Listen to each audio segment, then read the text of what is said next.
welcome to another week of the Daily Movie Critics. It is week 3 with me here on Chris Farley Movie Mondays.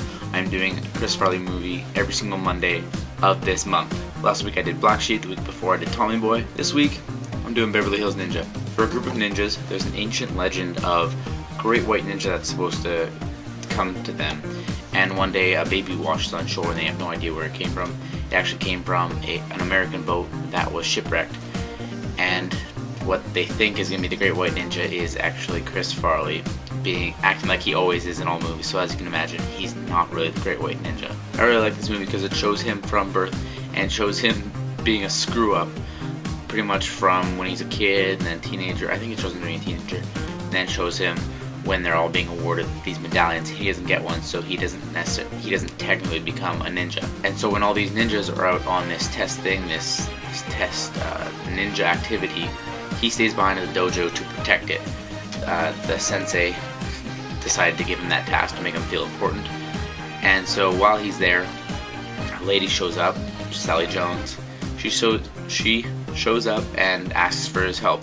He tells her he's a ninja, and so he accepts her task. So throughout the rest of the movie, Chris Farley helps Sally Jones. He eventually goes to Los Angeles, Beverly Hills, to find Sally Jones and to help her. And so when Chris Farley goes to Los Angeles, his sensei sends his brother. Chris Farley is obviously his adopted brother, who is the best ninja in the class. He goes there and the sensei tells him not to tell anyone he's there, not to let Chris Farley know he's there. And so Chris Farley is doing all these things and he messes up, but then his brother fixes all these things, so Chris Farley thinks he's actually doing a really good job of being a ninja. Anyway, that's pretty much what this movie entails. There's not a whole lot to it.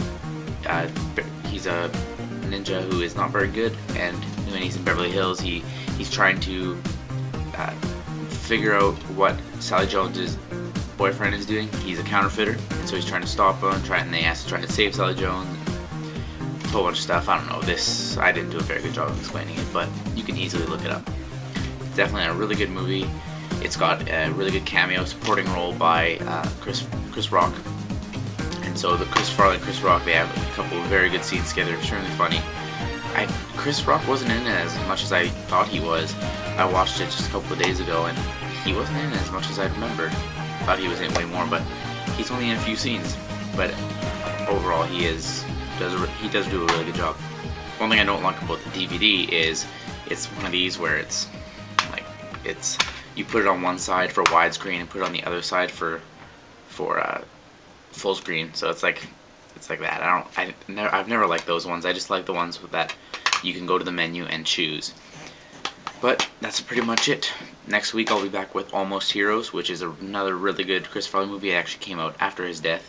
It also co-stars Matthew Perry, so it's an extremely funny movie. Again, go check this one out. I'll be back next week.